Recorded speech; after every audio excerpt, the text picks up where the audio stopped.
अरे वो साहब, एक सिगरेट देना मेरे को, उसने बेचैन होते मुझसे कहा था। आधी रात गुजर गई थी और मैं अपना सर पकड़े लड़की के बेंच पर बैठा था।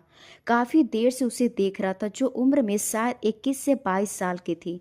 उसकी बात ने मुझे हैरान किया था। अपने हाथ में पकड़ा सिगरेट मैंने जमीन पर गिराते जूते से बुझाया। मैंने कहा, लड़की होकर सिगरेट पीती हो? कैसी लड़की हो तुम? कहने लगी, अपूर्ण पीता है साहब, मुझे इस वक्त नशा चाहिए, सिगरेट दे दे या नशे का टीका लगा दे। मेरे को नशा चाहिए तो चाहिए। मेरा पूरा बदन टूट रहा है। वह कभी अपने बाजू दबारे तो कभी कंधे। उसे देखकर कुछ परेशान सा हुआ था।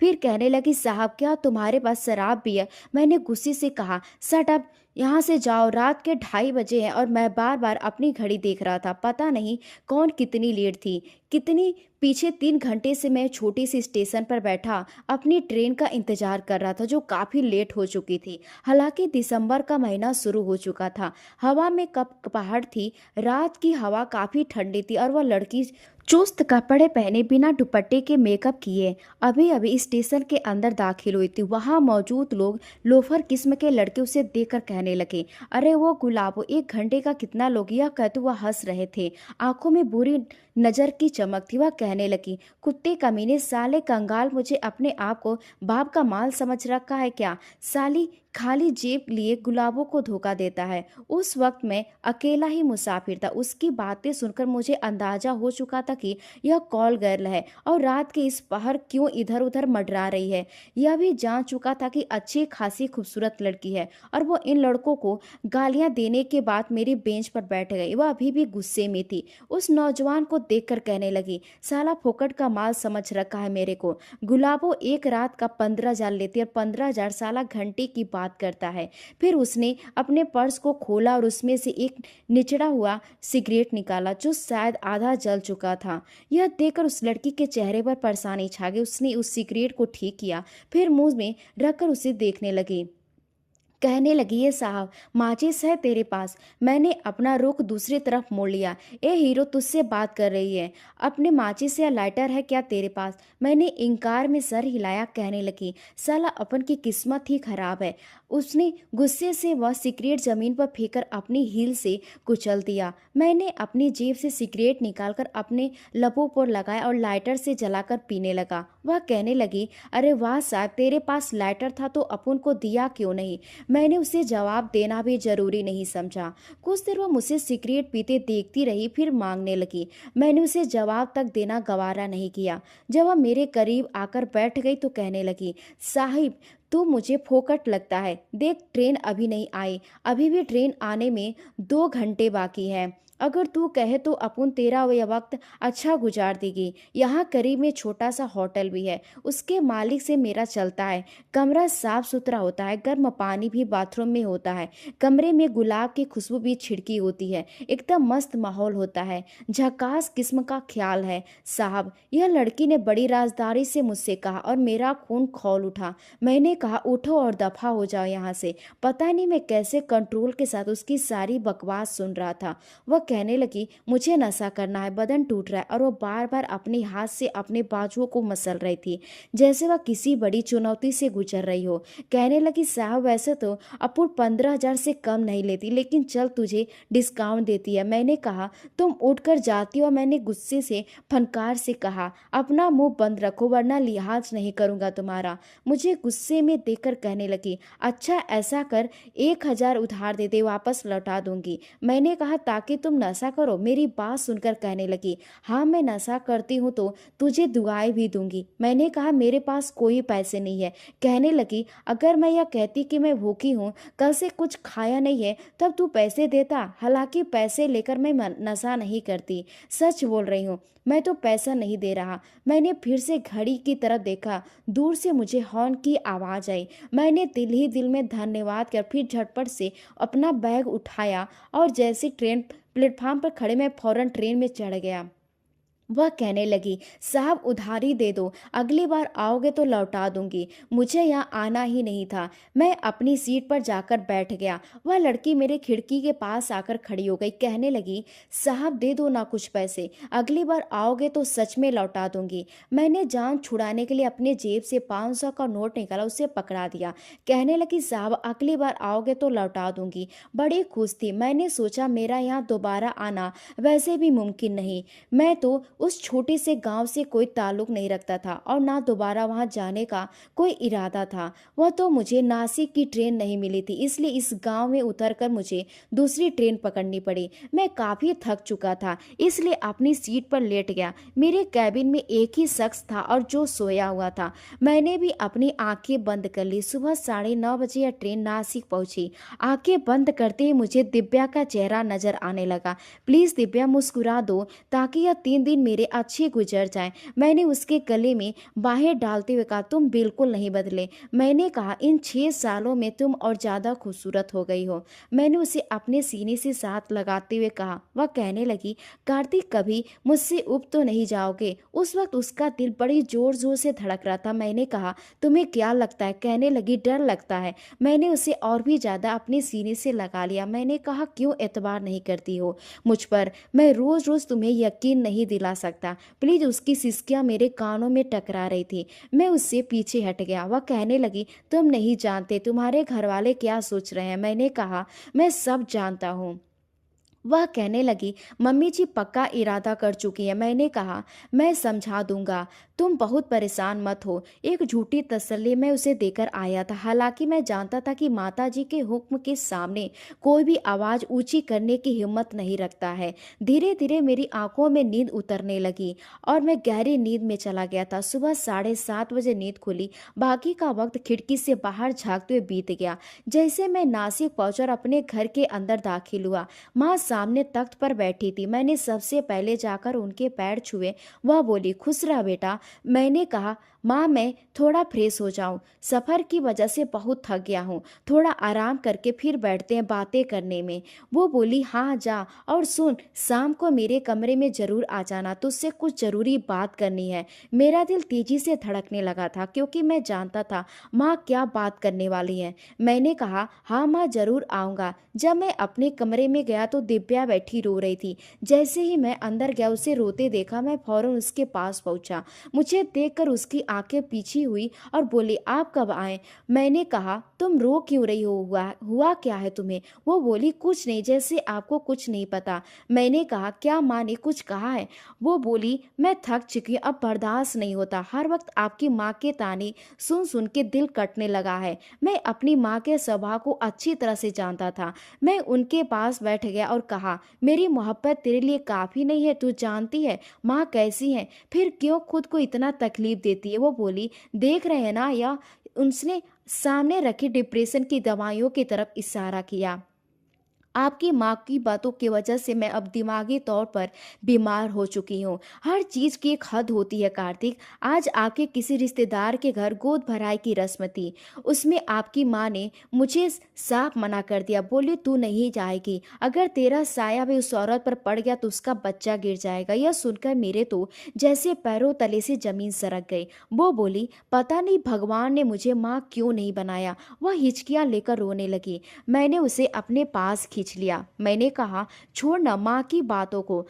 तो वह बोली, आपके लिए यह कहना आसान है पर ताने तो मुझे झेलने पड़ते हैं ना। आप ही बताइए, क्या आप दूसरी शादी कर लेंगे? मैंने कहा, कभी नहीं करूँगा। वह बोली, क्यों? मैं मना थोड़ी कर रही हूँ, आप कर लीजिए। मैंने कहा, जिस तरह से तू कह रही है उससे साफ लग रहा है कि तू एक दिन भी बर्दाश्त नहीं कर पाएगी। अभी तो माँ की बातें बर्दाश्त नहीं होती, कल को अगर कोई और मेरे ऊपर हक जताएगी तो क्या तू बर्दाश्त कर पाएगी? और वह जोर से रोने लगी। फिर बोली, काश मुझे मौत आ जाए ताकि आपकी ज़िंदगी भी आसान हो जाए और मेरी भी।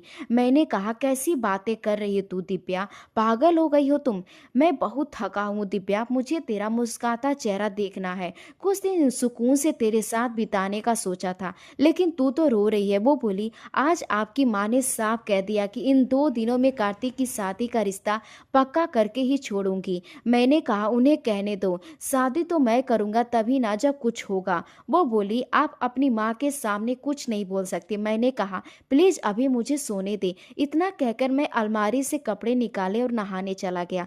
नहाकर आया तो लेट गया, लेकिन नींद आंखों से कोसों दूर थी। शादी के कुछ ही दिनों बाद दिव्या प्रेग्नेंट हुई थी, लेकिन एक दिन सीढ़ियों से गिर गई। डॉक्टर ने साफ कह दिया कि अब वह कभी माँ नहीं बन पाएगी। बस वही दिन था जब से माँ ने उसका जीना हराम कर दिया। कहाँ कहाँ इलाज नहीं करवाया, मंदिर, बाबा, वैद्य, डॉक्टर, तांत्रिक सब जगह ले गए, लेकिन जब सब तरफ से उम्मीद टूट गई तब उन्हें मेरी दूसरी शादी का ख्याल आया। उन्हें लगता था कि क्योंकि मैं उनका इकलौता बेटा हूं तो उन्हें एक वारिस चाहिए। मैंने माँ को बहुत समझाया, माँ मैं किसी अनाथालय से बच्चा ले आता हूँ या किसी रिश्तेदार से जिनके पास बच्चे ज़्यादा हैं। मैंने कहा मुझे किसी और का खून भी चलेगा, मैं उसे प्यार से पाल लूँगा। लेकिन वह बोली, हाय राम, किसी और की औलाद को मैं तेरी झोली में कैसे डाल दूँ? तू तो एकदम ठीक है, बच्चे हो सकते हैं तुझे, मैं क्यों तुझे किसी और का बच्चा पकड़ा दूं? मुझे अपना खून चाहिए। लोग तो औलाद के लिए शादी करते हैं, तू क्यों दूसरी शादी नहीं करेगा? मैं माँ के दोनों हाथ पकड़कर बोला, माँ एक बार दिव्या के बारे में भी तो सोचो, उसके दिल पर क्या बीतेगी। वो बोली, क्या बीतेगी? हड्डी मांस से भरी है, खा पी रही है, उसे कोई फर्क नहीं पड़ता। मैंने कहा मुझे सब पता है माँ, उसे कितना फर्क पड़ता। वह बोली, मुझे कुछ नहीं सुनना, मुझे पोता चाहिए बस। मैंने ना जाने कितनी बार मना किया, लेकिन माँ अपनी जीत पर अड़ी रही। पिछले 2 ढाई साल से उन्होंने दिव्या के साथ साथ मेरा भी जीना मुश्किल कर रखा था, और मैं जानता था आज भी वह मुझसे वही बातें करेंगी। धीरे धीरे फिर से मेरी आंखें नींद से भरने लगी, क्योंकि मैं सफर की वजह से थका हुआ था। शाम को जब मैं माँ के कमरे में गया तो उन्होंने अब वही पुरानी बातें दोहराई। मैं तेरा रिश्ता पक्का कर चुकी हूँ, हरिलाल की बेटी से। मैंने कहा, माँ आपने मुझसे बिना पूछे कैसे रिश्ता तय कर दिया? वो बोली, अगर इस बार तूने मना किया तो मेरा मुंह देखना बंद कर देना, मैं मर जाऊंगी। मैंने कहा, माँ मेरी बात तो सुनिए। लेकिन वह रोने लगी, बोली, तुझे शायद वह बस मेरे मरने का इंतजार है। मेरी कितनी ख्वाहिश थी कि मेरी गोद में मेरे पोते पोतियां खेलें, लेकिन नहीं, उस मनहूस दिव्या ने तुझ पर ऐसा जादू कर लिया है कि तू उसी के नाम की माला जपता है। और सुन ले, 10 दिन बाद रविवार को तेरा विवाह रखा है। अगर तूने मना कर दिया तू समझ लेना, तू अपनी माँ का मरा हुआ मुंह देखेगा। तेरे जन्म का दूध भी मैं माफ नहीं करूंगी, जहर खा लूंगी। और माँ की बातें कुछ ऐसी थी कि मैं कुछ कह नहीं पाया। मैं उठकर अपने कमरे में चला गया। जब कमरे में आया तो दिव्या रोती ही जा रही थी, शायद वह हमारी बातें सुन चुकी थी। मैं बहुत थक गया था, कभी अपनी माँ को समझाते, कभी अपनी पत्नी को। मैंने भी ध्यान नहीं दिया और मैं उसे अनदेखा करके लेट गया। लेकिन रात को उसका ब्लड प्रेशर बहुत ज़्यादा बढ़ गया, उसकी तबीयत बहुत बिगड़ गई। जल्दी जल्दी उसे हॉस्पिटल लेकर जाना पड़ा।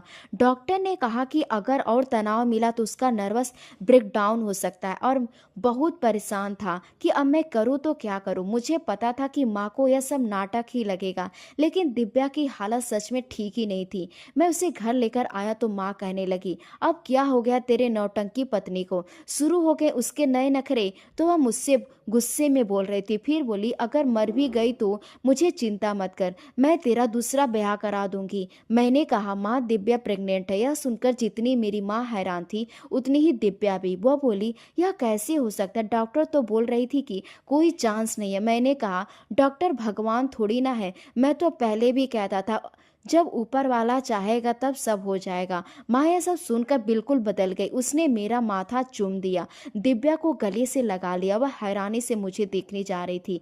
फिर बोली, देखो अब से किसी काम को हाथ मत लगाना, तुम सिर्फ आराम करोगी। दिव्या जब कमरे में आई तो बोली, कार्तिक या आपने क्या झूठ बोल दिया? ऐसा क्यों कहा? मैंने कहा, तो और क्या कहता, मेरे पास कोई और रास्ता नहीं बचा था। तुम्हें यूं देखा माँ को, 10 दिन में वह मेरी शादी कहीं और करा देती और तुम तो इस दुख में टूट जाती। वह बोली, अब क्या होगा? मैंने कहा, मैं सोचता हूँ कोई रास्ता निकालता हूँ। सुबह सुबह माँ को दरवाजा खटखटा, हल्दी और बादाम वाला दूध बनाकर लाई थी। बोली, देसी घी भी डाला है, चल बेटा धीरे धीरे पी ले। मैं नहीं चाहती कि मेरा पोता कमजोर हो। 15-20 दिन गुजर गए। मैं बहुत उलझन में था कि अब क्या किया जाए। अगर माँ को पता चल गया कि मैंने झूठ बोला है तो मेरी खैर नहीं। वह तो अगले ही दिन पंडित बुलाकर मेरी शादी करवा देंगी। मैं ना दूसरी शादी करना चाहता था और ना ही माँ को दुख देना। मैं सोच में डूबा हुआ था कि ऐसा क्या करूं जिससे हमें बच्चा भी मिल जाए और दिव्या को सौतन भी ना सहनी पड़े। तभी अचानक कानों में आवाज आई, साहब जी। अरे वो साहब जी, मुझे याद आई। वह खूबसूरत सी लड़की, वही स्टेशन वाली, करीब 21 साल की, नाम था गुलाबो। वो जिस्म बेचने का काम करती थी। मैंने मन ही मन खुद को टोका, नहीं यह सही नहीं है। लेकिन फिर अंदर से एक आवाज आई, तेरे पास इसके अलावा कोई रास्ता नहीं है। तू पत्नी पर सौता लाना नहीं चाहता, माँ को नाराज करना नहीं चाहता, और लड़की पैसे लेकर काम करती है, पैसे लेकर तुझे बच्चा दे देगी, फिर तेरी पूरी जिंदगी चैन में आ जाएगा। पत्नी को औलाद मिल जाएगा, माँ को वारिस, बच्चा तेरा ही होगा। और अगर किसी और से शादी की तो पूरी जिंदगी सौतन का झमेला रहेगा। और फिर दिव्या तो वैसे ही मर मर के जी रही है। मैंने पहले दिव्या से बात की, उसे सब साफ साफ बता दिया। वह चौंक कर बोली, आपका दिमाग खराब हो गया है क्या? आप उस तरह की औरत के पास जाएंगे? मैंने कहा, तो बताओ फिर और क्या करूं? अगर किसी इज्जतदार लड़की से मैं शादी करता हूं तो फिर तुम्हें सौतन झेलनी पड़ेगी, और मैं नहीं चाहता कि तुम्हारे हिस्से में कोई और दुख आ जाए। देखो, वो पैसे लेगी लेकिन हमें बच्चा दे देगी और फिर हमेशा के लिए चली जाएगी, वो बोली। और अगर तुम्हारी माँ को शक हो गया तो? मैंने कहा, मैं उसे घर नहीं लाऊंगा। मैं माँ से कहूँगा कि मुझे यहाँ डॉक्टरों पर भरोसा नहीं है, मैं तुम्हें शहर ले जाना चाहता हूँ। तुम जानती हो मेरा काम ऐसा है कि मुझे अलग अलग शहरों में जाना पड़ता है। मैं तुम्हें वहीं रखूँगा, गुलाबों को भी वहीं किसी कोने में रखूँगा। बस 9 महीने उसे बर्दाश्त करना होगा, और मैं माँ को समझा दूंगा कि शहर के डॉक्टर अच्छे हैं, और वह तो वैसे भी गांव से बाहर नहीं जाती। बच्चा जब होगा तब मैं उसे विदा कर दूंगा, बच्चा तुम्हारे पास रहेगा। थोड़ी देर सोचकर दिव्या मान गई।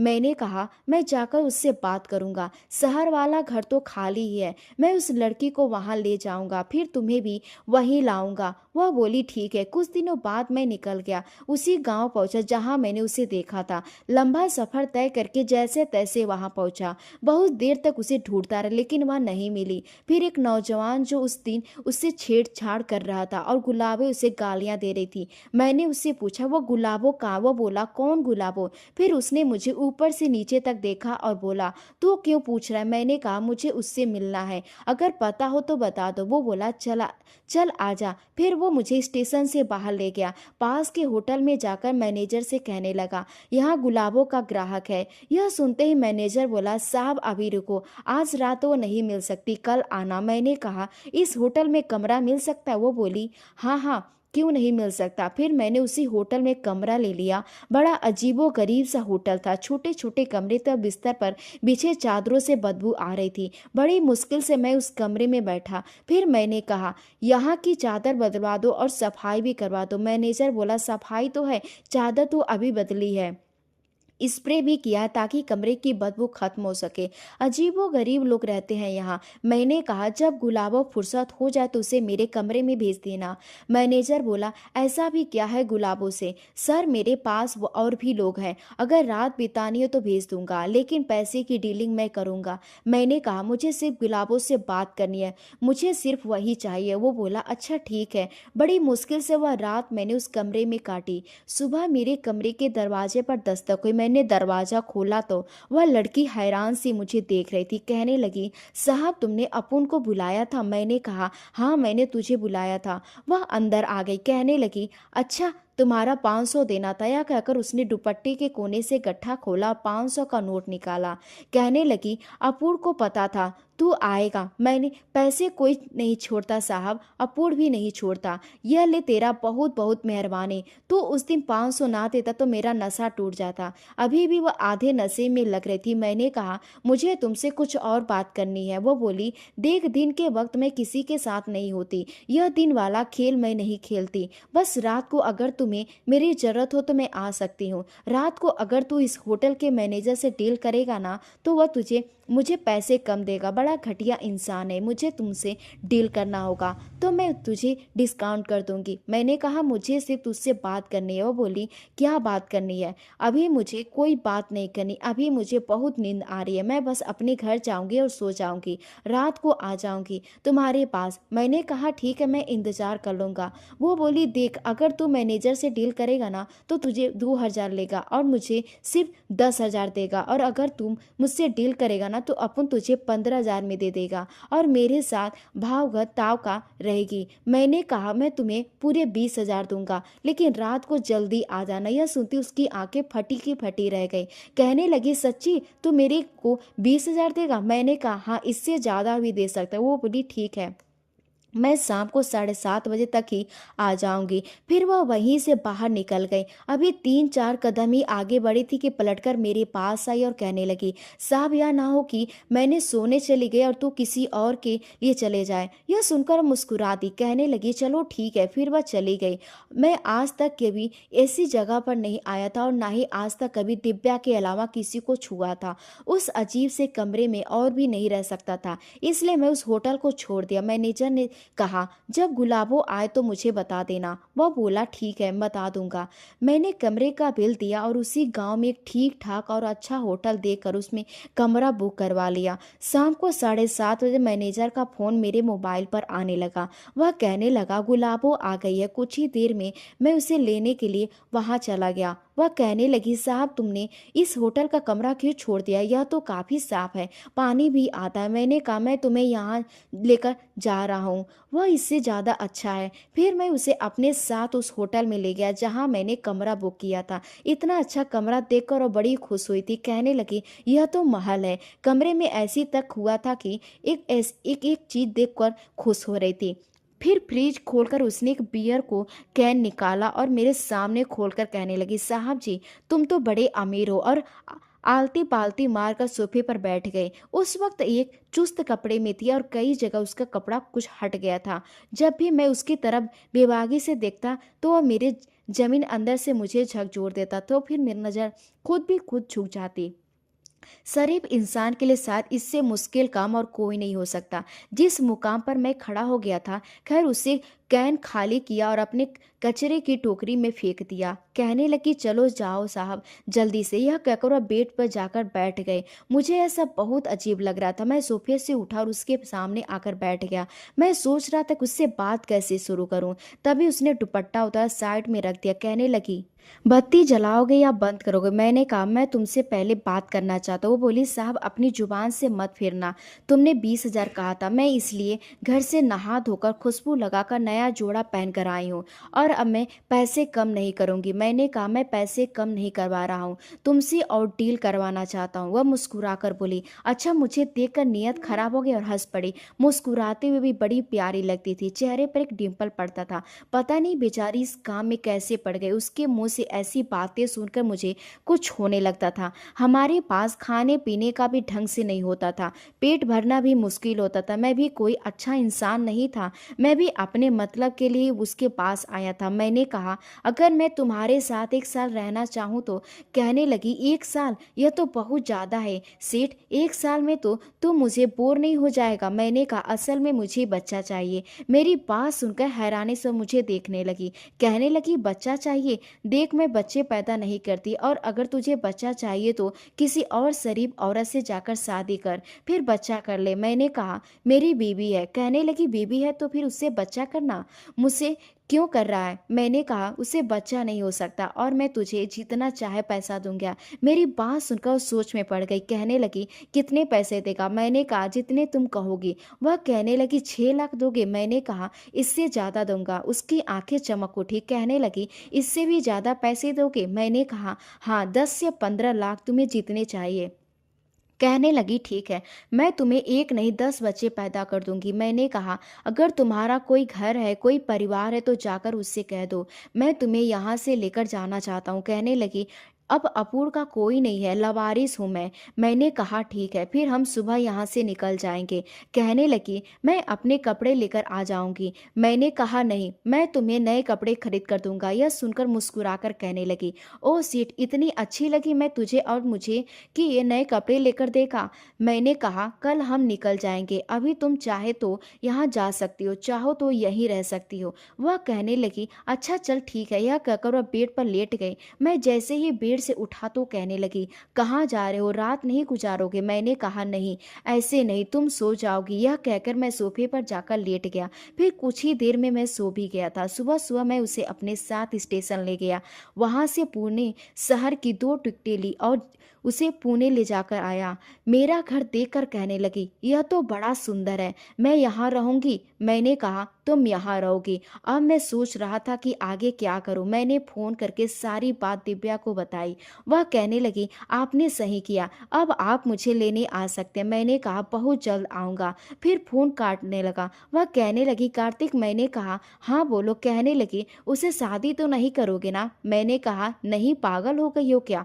मैं सोच रहा था कि कुछ रातें उसके साथ बिता लूं, यह कड़वा घूंट भी पी लूं, ताकि जो झूठ मैंने अपनी माँ के सामने बोला था वह सच हो जाए। मैंने उसे अच्छे से कपड़े दिलवाए, शॉपिंग करवाई, पार्लर लेकर गया, उसके बाल ठीक करवाए, कुछ ग्रूमिंग करवाई। उसके बाद वह बहुत खूबसूरत लग रही थी, बहुत खुश भी थी। उसे खुद पर यकीन नहीं आ रहा था कि कभी अपने कपड़े देखती, कभी संवारते हुए बाल देखती। फिर बेड पर आकर मेरे पास बैठ गई। मैं सोने लगा था। कहने लगी सेठ तुम तो ऐसे घबरा रहे हो जैसे पहली बार किसी लड़की के पास बैठे हो। क्या सच में शादीशुदा हो भी या नहीं? मैंने कहा तुम चुप नहीं रह सकती। मैंने आंखें बंद कर ली, खुद को मानसिक तौर पर तैयार करने लगा कि मुझसे इस लड़की के साथ वक्त बिताना है। जैसे ही आंखें खोली तो वह मुझे ही देख रही थी। मैंने कहा तुम थोड़ा शर्म नहीं कर सकती क्या? तुम नजरें नहीं झुका सकती? कहने लगी वो क्यों? देखो यह शर्माना वराना मुझे नहीं आता। मैं आंखें बंद करता हूँ तो मेरे सामने दिव्या का चेहरा आ जाता है।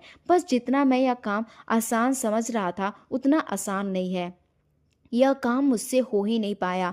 वह मेरी शक्ल देखती रह गई। फिर कहने लगी सेठ प्रॉब्लम क्या है तेरे साथ? हालांकि मैंने बहुत कोशिश की थी, लेकिन उस वक्त मैं अपनी शर्ट पहनकर उसके बटन बंद कर रहा था। मैंने कहा मुझसे यह सब नहीं हो रहा। कहने लगी देख, पैसे वापस नहीं करूंगी। मैं उसे 2 से 3 लाख एडवांस दे चुका था। मैंने कहा तुम चुप नहीं हो सकती, तुम्हारे लिए सब कुछ पैसा ही है क्या? कहने लगी हाँ, सबके लिए सब कुछ पैसा ही होता है। देख पैसे के बिना भी कोई जिंदगी है क्या? 2 वक्त की रोटी भी कोई नहीं पूछता। मैंने कहा अभी मेरा दिमाग मत खराब करो। यह कहकर मैंने तकिया उठा और सोफे पर रख दिया। पता नहीं क्या दिक्कत थी, मैं कुछ कह ही नहीं पा रहा था। हालांकि वह खूबसूरत थी, अच्छे कपड़े पहनी थी, उसे देखकर दिल भी धड़क रहा था, जज्बात भी उभर रहे थे। लेकिन जब मैं उसके करीब जाता तो मेरा जमीर टोका करता कि नाजायज बच्चा पैदा करोगे। फिर दिव्या की बातें याद आने लगी कि शादी मत करना। दूसरी तरफ मेरा जमीर मुझसे ये सब की इजाजत नहीं दे पा रहा था कि मैं उसके साथ बिना किसी सही रिश्ते से कोई नाता तोड़ूं या जोड़ूं। एक नज़र उसे देखा तो सोई हुई बहुत प्यारी लग रही थी। मुझे समझ नहीं आ रहा था कि मैं क्या करूं। अन्यथा पहली बार ऐसा हुआ था कि मैंने थोड़ी शराब पी, ताकि जो होश में नहीं हो सकता वह नशे में हो जाए। फिर मैंने अपना तकिया लिया और बेड पर जाकर लेट गया। और फिर पहली बार मैंने नशा किया था, इसलिए मुझ पर अजीब सी सुस्ती छाने लगी। पता नहीं चला कब मैं सो गया। सुबह जब मेरी आंख खुली तो वह लड़की बेखबर सोई थी। मेरा सर बहुत भारी हो रहा था, समझ में नहीं आ रहा था कि मैं क्या करूं और क्या ना करूं। आज की रात ऐसे ही कट गई। मैं नाश्ता बना रहा था कि हल वह लड़की किचन में आ गई। वह बड़ी बेचैनी से लग रही थी। कहने लगी साहब क्या बना रहे हो? वह झुक कर देखते हुए पूछने लगी। तो मैंने कहा फ्राई अंडा खाओगी? तो वह कहने लगी अपुन को कोई प्रॉब्लम नहीं है तो दूध देगा, अपुन खा लेगी, बस चाय कड़क बनाना। मैंने कहा देखो यहाँ यह बाजरी भाषा नहीं चलेगी। मेरी बात सुनकर कहने लगी देख अपुन तेरी बीवी नहीं है, इसलिए अपुन पर रोप मत जमा। गुलाबों तक आज तक किसी की नहीं मानी, यहाँ तक कि अपने बाप की भी नहीं। उसने बात मैंने बड़े स्वयं से सुनी। मैंने कहा कि ठीक है। मैंने नाश्ता बनाया, लॉन्च पर टेबल पर रख दिए। वह बड़ी आराम से कुर्सी पर बैठकर नाश्ता करने लगी। मैंने नाश्ता किया, किया, फिर बर्तन धोए और सोफे पर बैठ गया। अब मैं सोचने लगी, अब मैं क्या करूं, कैसे करूं। मैंने सिगरेट जेब से निकाले और लाइटर से जलाकर पीते हुए यही सोच रहा था कि कुछ ही देर में गुलाबो मेरे पास आई। अपनी सिगरेट मेरी सिगरेट से बड़ी बेधड़क चलाकर मेरे बराबर में धड़ल्ले से बैठ गई। मैं थोड़ा खिसक के पीछे हो गया। वो सिगरेट पीते हुए धुएं के गोले उड़ाने लगी। एक लड़की का यूं सिगरेट पीना मुझे बिल्कुल अच्छा नहीं लग रहा था। मैंने कहा, कौन सी सिगरेट पीती हो? कहने लगी, वह नहीं जो तू पीता है। मेरा लेवल थोड़ा हाई है। सेठ जानता है यह सिगरेट नहीं जिंदगी है, मजा है, सुकून है। यह कहकर उसने फिर सिगरेट होठों पर लगाई और एक लंबा कस लिया। आंखें बंद करके धीरे धीरे धुआं छोड़ती रही। आहिस्ता आहिस्ता उस पर नींद और खुमारी छाने लगी। बेशक वह लड़की बहुत हंसी थी, जिसे देखकर बड़े बड़े लोग भी बहक जाएंगे, लेकिन मेरे अंदर का जोश ठंडा पड़ रहा था। पता नहीं मुझे कुछ हो क्यों नहीं रहा था। शायद मैं जरूरत से ज्यादा शरीफ था, या मेरी रगों में शरीफ माँ बाप का खून दौड़ता था, इसलिए पाप नहीं कर सकता था। मैंने कहा कि गुलाबो, मैं चाहता हूँ कि मैं तुमसे शादी कर लूँ। मेरी बात सुनते उसने आंखें खोल दी। कहने लगी, क्या क्या तूने सेठ क्या कहा? मैंने कहा, मैं तुमसे शादी करना चाहता हूँ। कहने लगी, देख सेठ, अपनी बात से मत मुकर। जो बात हुई है उसी पर रहे तो अच्छा है। अभी अपन शादी किसी से नहीं करेगी, मुझे पता है। मुझे देखकर तेरी नीयत खराब हो रही है। मैंने कहा, देखो, मैं कल से कोशिश कर रहा हूँ, लेकिन मैं तुम्हारे साथ तब तक कोई रिश्ता कायम नहीं कर सकता जब तक वह सही तरीके से ना हो जाए। मैं तुम्हें उसी वक्त तलाक दे दूंगा जब तुम मेरे बेटे को जन्म देगी। यह मेरा तुझसे वादा है। वह कहने लगी, देख, जो काम तू अपुन से कह रहा है वह बहुत मुश्किल है, और यह शादी का झंझट मुझसे नहीं होगा। मैंने कहा, तुम्हें करना क्या है? कुछ भी नहीं। तुम अभी भी मेरे साथ हर तरह का रिश्ता बना सकती है, लेकिन मैं पाप नहीं कर सकता। शादी कर लो, जैसे ही मेरा बच्चा होगा मैं तुम्हें छोड़ दूंगा, पक्का।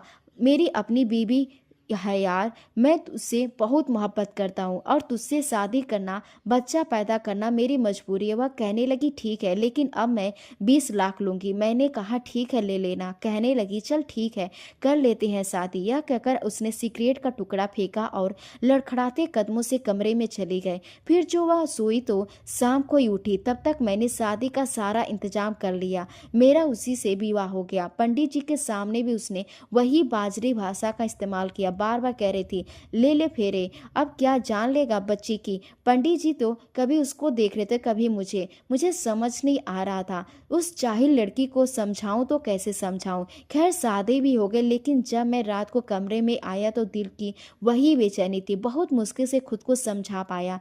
वह मेरी पत्नी बन चुकी है, अब सब सही है।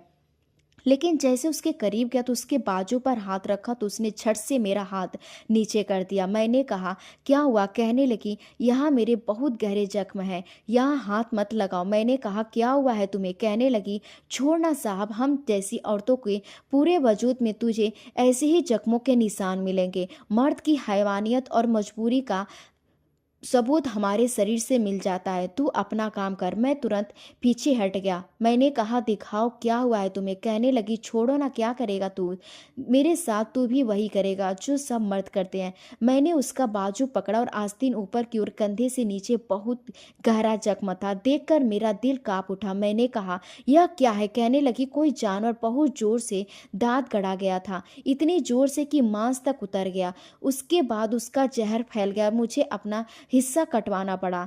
पैसे ज़्यादा नहीं थे, इसलिए अभी तक जख्म भरा नहीं है, दवाई नहीं लगाई है ना मैंने। इसलिए वह जो जाहिल डॉक्टर है ना, साली बड़ी पहुंची चीज है, कहकर थी कि इतनी महंगी दवाई है जो यहाँ लगती है, तुझे पता है हजारों की थी। अब इतने पैसे थोड़ी ना है गुलाबों के पास। मैं उसकी शक्ल देखता रह गया। मुस्कुराता हुआ चेहरा उसका, कल तक हंसती मुस्कुराती रहती थी, लेकिन उसके घाव देखकर मेरा दिल कांप उठा। मैंने कहा, दवाई की पर्ची है तुम्हारे पास? कहने लगी, नहीं, नाम याद है, मेरी याददाश्त बड़ी अच्छी है। मैंने कहा, अच्छा ठीक है, मुझे कल बता देना, मैं ला दूंगा। वह कहने लगी तू काहे का टेंशन लेता है, सेठ अपुन आदि है ऐसे जख्मों की। मैंने कहा, हाँ, लेकिन मैं जानवर नहीं हुआ। कहकर मैं पीछे हट गया, अपना तकिया ठीक किया और लेट गया। काफी देर तक वह मेरा चेहरा देखती रही। मैं किसी गहरी सोच में था।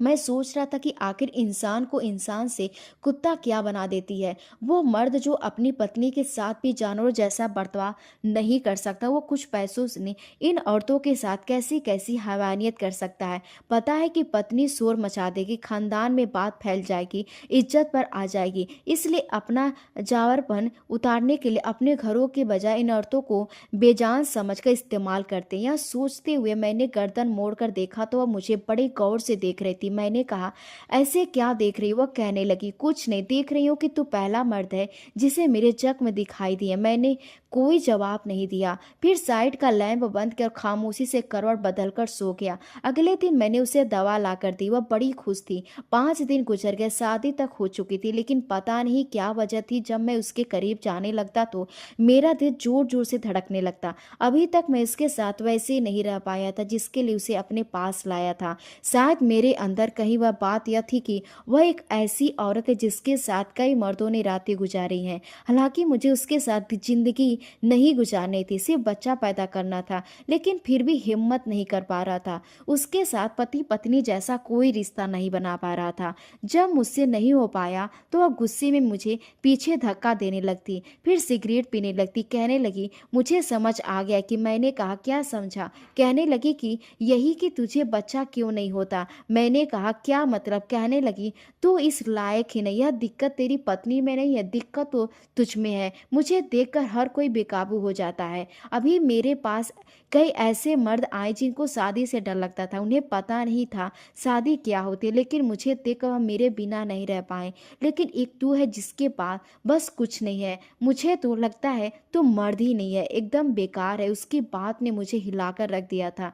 मैं उसका ख्याल रख रहा था, उसका एहसास कर रहा था। वह बस एक समस्या थी जिसकी वजह से मैं उसके पास नहीं जा पा रहा था, और उसने मुझे नामर्द कहकर गाली दे दी। मैंने उसके मुंह से सिगरेट निकाला, गुस्से से बुझा दिया, और वह मुझे हैरत से देख रही थी। मैंने उसे अपने करीब किया, कंफर्ट ऊपर लिया, और सुबह तक मेरी आंखें खुली तो लगा कि दिव्या मेरे बाजू में सो रही है। मेरी आंखें बंद थी। बंद आंखों से ही मैंने उसके माथे को छुआ, बड़ी नरमी से उसे अपने हाथ लगाया और कहा, दिव्या प्लीज एक कप चाय बना दो। कार्तिक, अपुन को चाय बनानी नहीं आती, और अपुन गुलाबो है। यह सुनते मेरी आंखें खुल गई। मैं फौरन उससे पीछे हट गया और कहा, सारी। मुझे लगा कि दिव्या, यह कहकर मैं बेड से उठ गया, अलमारी से अपने कपड़े निकाले, बाथरूम में चला गया। पूरी रात उस लड़की के जुल्मे में मेरा दिमाग घुमा दिया था। मैं मर्द ही नहीं हूँ, इसलिए जो कुछ मैं होश में नहीं हुआ वो गुस्से में जाकर कर दिया। जब मैं बाहर आया तो सिगरेट पी रही थी। मैंने कहा, तुम फ्रेश हो जाओ, मैं तुम्हारे लिए नाश्ता बना देता हूँ। यह कहकर मैं किचन में आ गया, फिर अपने लिए और उसके लिए नाश्ता बनाया। जब वह कमरे से बाहर आई तो निखरी निखरी सी लग रही थी। कुछ पल मैं उसे बड़ी मोहब्बत से देखता रहा, फिर नजरें फेर ली। पता नहीं क्यों लग रहा था कि दिव्या के साथ बड़ी बेइंसाफी होगी। एक अजीब सा एहसास मुझे घेर लिया। नाश्ता करके मैं कमरे में आ गया। दिव्या से कहा, तुम्हें कब लेने आऊं? मेरी बात सुनते हुए बोली, कार्तिक, जब वह लड़की प्रेग्नेंट हो जाए तो मुझे आकर ले जाना। उसका लहजा बहुत भारी था, जैसे बहुत रोई हो। मैंने कहा, तुम रोई हो? वह बोली, नहीं। मैंने पूछा, माँ ने कुछ कहा? वह बोली, नहीं, किसी ने कुछ नहीं कहा कार्तिक। मैं इतनी हिम्मत नहीं रखती कि तुम्हें किसी और के साथ देख सकूं, इसलिए मुझे अपने सामने तुम्हें दूसरी औरत के पास जाते नहीं देखना। इसलिए मुझे शहर लाने के बाद तुम उस लड़की के पास मत जाना, मैं देख नहीं पाऊंगी। मैंने कहा, ठीक है, तुम अपना ख्याल रखना। उसने फोन बंद कर दिया। अब मैं सारा वक्त गुलाबों के साथ ही बिताने लगा। कई बार प्यार से समझाया कि तू यह बाजरी जुबान छोड़ दो, लेकिन वह मानती नहीं थी। हर वक्त उल्टे सुल्टे शब्द बोलती रहती थी। एक बार मैंने उसे सख्ती से डांटा तो गुस्से से देखने लगी। मैंने कहा, आज के बाद मैं तुम्हारी जुबान से यह बातें नहीं सुनना चाहता, तमीज से बात किया कर। वो बोली, अपुन तुम्हारी बीवी नहीं है, ज्यादा रोब मत दिखाओ। मैं उसके पास गया और कहा, फिर क्या हो, बोलो जरा, बताओ दोबारा। वो बोली, कुछ नहीं है। मैंने कहा, फिलहाल तुम मेरी बीवी हो, इसलिए अगर तुम शरीफाना तरीके से नहीं मानोगी तो फिर मैं तुम्हारा दूसरा तरीका अपनाऊंगा। मैं तुम पर सख्ती करूंगा। एक तो यह अपन तपन कहना बंद करो, यह कहा करो कि यह मैं करूँगी और यह खाऊँगी और यह पीऊँगी, और दूसरा मुझसे आप करके बात कर, क्योंकि मैं तुम्हारा ग्राहक नहीं हूँ, समझी? वह बोली, नहीं। मैंने उसका बाजू पकड़ा, गुस्से से उसकी ओर में देखने लगा। शायद पति का रिश्ता ही ऐसा होता है कि पत्नी के दिल पर उसका असर हो जाता है। पहली बार वह घबराई और मेरी आंखों में देखकर नजरें चुरा ली। कहने लगी, ठीक है, कोशिश करूंगी। मैंने कहा, कोशिश नहीं करनी, तुम खुद को बदलोगी। जब भी वह पुरानी जुबान में बात कर लगती तो मैं वहीं रोक देता और चुप हो जाती। 1 महीना गुजर गया जब उसकी तबीयत खराब रहने लगी। पहली बार जब उससे उल्टी हुई तो मेरा दिल घबरा गया। मैं फौरन उसे डॉक्टर के पास ले गया। मुझे अपने कानों पर यकीन नहीं हो रहा था कि यह भी सुन सकता हूँ कि मैं बाप बनने वाला हूँ। डॉक्टर ने कुछ दवाइयाँ दी और कहा, अपनी पत्नी का बहुत ख्याल रखना, लेकिन वह परेशान थी। मैं घर गया और बहुत खुश था। यह खुशखबरी मैंने दिव्या को बताई। वह भी बहुत खुश हुई। मैंने कहा, मैं बहुत जल्द तुम्हें लेने आ जाऊंगा। मैं गुलाबों के सामने उससे बातें करता था। जैसे ही फोन बंद किया और बोली, साहब मुझे डर लग रहा है। मैंने कहा, किस चीज़ से? वो बोली, यह सब जो हुआ है। मैंने कहा, इसमें डरने वाली कोई बात नहीं, हर औरत को यह सब होता है। वह बोली, हम जैसी नहीं होती। मैंने कहा, बाकी औरतों को भी कुछ नहीं होता, तुम्हें भी कुछ नहीं होगा। मैंने कहा, मैं एक नौकरानी का इंतजाम करके तुम्हें लेने आऊँगा और वहाँ नौकरानी तुम्हारा ख्याल रखेगी। वह परेशान थी। खैर, मैंने एक नौकरानी का इंतजाम किया जो कुछ दिनों के लिए दिन रात वहीं रहेगी और वैसे भी घर में काम काज के लिए आती थी। जब मैं नासिक पहुंचा तो मेरी माँ बोली, इस बार तुम 1 महीने बाद आए हो, क्या तुम काम था? मैंने कहा, जी माँ, पुणे में मेरा बहुत काम बढ़ गया था और अगले कुछ महीनों तक मुझे बिल्कुल फुर्सत नहीं मिलेगी, इसलिए मैं दिव्या को अपने साथ पुणे ले जाना चाहता हूँ। यह सुनते माँ के माथे पर बल पड़ गया। बोली, वो नहीं जाएगी। मैंने कहा, माँ, मैं पुणे में एक बहुत ही अच्छी महिला डॉक्टर से बात कर चुका हूँ, इस बार मैं कोई रिस्क नहीं लेना चाहता। माँ बोली, यहाँ पर भी बहुत अच्छी महिला डॉक्टर है। मैंने कहा, प्लीज़ मैम, समझने की कोशिश करो।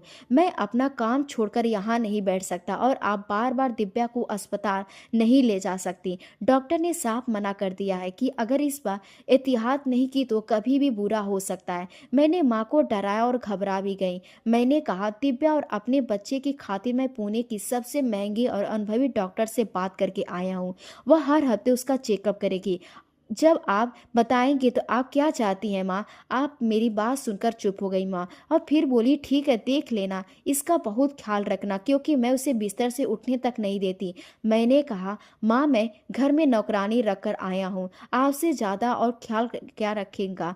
मुझे बहुत चिंता है उसकी। माँ बोली, ठीक है, ले जाओ उसे। कुछ दिनों में ही मैं दिव्या को लेकर पुणे आ गया, लेकिन वह चुप चुप सी थी। मैंने कहा, क्यों चुप हो? तुम बातें क्यों नहीं कर रही हो? कहने लगी, कुछ नहीं, कुछ वक्त लगेगा मुझे।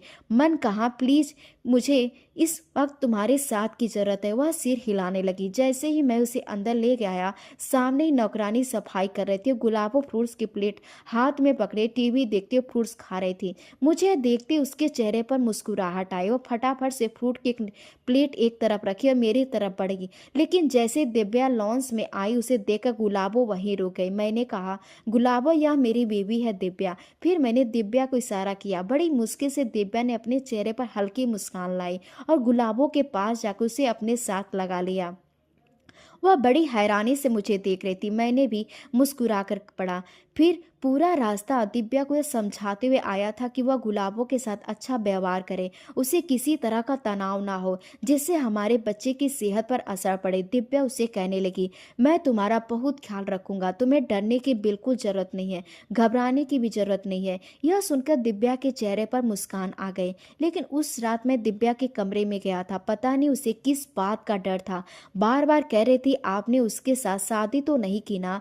मैंने कहा, इससे क्या फर्क पड़ता? कहने लगी, बहुत फर्क पड़ता है। मैंने कहा, मेरी बात सुनो, देखो, मैं अपना बच्चा बेकार तरीके से पैदा नहीं कर सकता था, इसलिए मैंने उसे शादी की है। मैं तुमसे झूठ नहीं बोलूंगा, लेकिन मैं उसे छोड़ दूंगा। जैसे वह मेरे बच्चे को जन्म देगी, मेरी उससे यह बात हुई है और वो उसे कोई हक नहीं है। यह सुनकर दिव्या के चेहरे पर परेशानी साफ दिखी। कहने लगी, यह आपने ठीक नहीं किया। मैंने कहा, क्या ठीक नहीं किया? मेरा मन ही इसकी इजाजत नहीं दे रहा था। मेरा दिल मुझे कोई कोस रहा था, मैं उस क्यों बेकार बच्चा पैदा करता। वह रोने लगी। मैंने कहा, प्लीज मुझे परेशान मत करो, अपने मन को कोई शक मत पालो। तुम जो हो वह कभी भी गुलाबो नहीं हो सकती। अगर मुझे दूसरी शादी करनी होती, घर बसाना होता, तो मैं कभी भी गुलाबों के साथ ऐसा रिश्ता नहीं बनाता। मैं तुम्हारी खातिर एक ऐसी लड़की के साथ शादी की है जिसके साथ समय बिताया है, जिसके साथ रिश्ता बनाने से पहले मुझे 100 बार घिन आई है, लेकिन सिर्फ तुम्हारी खातिर मैंने यह सब किया है, ताकि जैसे ही बच्चा पैदा हो मैं उसे छोड़ दूंगा। उसे छोड़ना मेरे लिए मुश्किल नहीं होगा, लेकिन फिर भी तुम मुझ पर शक करोगी तो मेरे लिए बहुत मुश्किल हो जाएगा, और फिर 9 महीने की ही तो बात है, पल भर में गुजर जाएगी। वह कहने लगी, शायद आपके लिए कहना आसान है, फिर भी मैं कोशिश कर लूंगी। फिर उसने मेरा हाथ पकड़ लिया, मेरे कंधे पर सिर रखकर मेरे साथ लिपट गई। कहने लगी, आप एक रात भी उसके पास नहीं जाएंगे। मैंने कहा, मैं क्यों जाऊंगा उसके पास? जिस मकसद से उसके पास गया था वह पूरा हो चुका है। मैं तुम्हें क्यों लाया हूँ यहाँ पर? ताकि तुम हर वक्त मुझ पर नजर रखो। यह कहते हुए मैंने उसके माथे को सहला। जो बात मेरी पत्नी में थी वह गुलाबों में नहीं हो सकती थी, क्योंकि मेरी पत्नी सिर्फ मेरी थी। उसके अस्तित्व में सिर्फ मेरा स्पर्श था, मेरी खुशबू थी। मैं बड़ी आराम से सोया था। मैं उस रात उसे भी न जाने किस बात की बेवजह चिंता थी। एक पल भी वह मेरे पास से अलग नहीं हुई। सुबह सूर की आवाज से मेरी आंखें खुली। किसी ने कमरे का दरवाजा खटखटाया। मैं और दिव्या एकदम उठे। ऐसा लग रहा था जैसे दरवाजे पर कोई धक्का दे रहा हो। मैं जल्दी से उठकर दरवाजे के पास गया। दरवाजा खोला तो वह मुझे गुस्से से देख रही थी। कहने लगी, सेठ मुझे भूख लगी है, तेरी वह नौकरानी अभी तक नहीं आई, मुझे दवाई भी खानी है, बता मुझे कौन कौन सी खाऊं।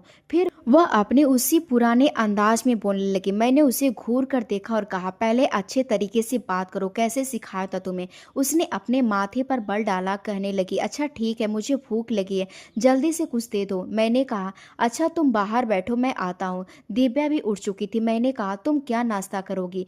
मैं बना देता हूँ। कहने लगी, नहीं आप क्यों बनाएंगे, बस मैं आती हूँ। आप ऐसा करें, आप उसे फल दे दीजिए, मैं आकर नाश्ता बना दूंगी। मैं तुरंत बाहर गया। तब तक वह बाहर लाउंज के सोफे पर बैठी थी।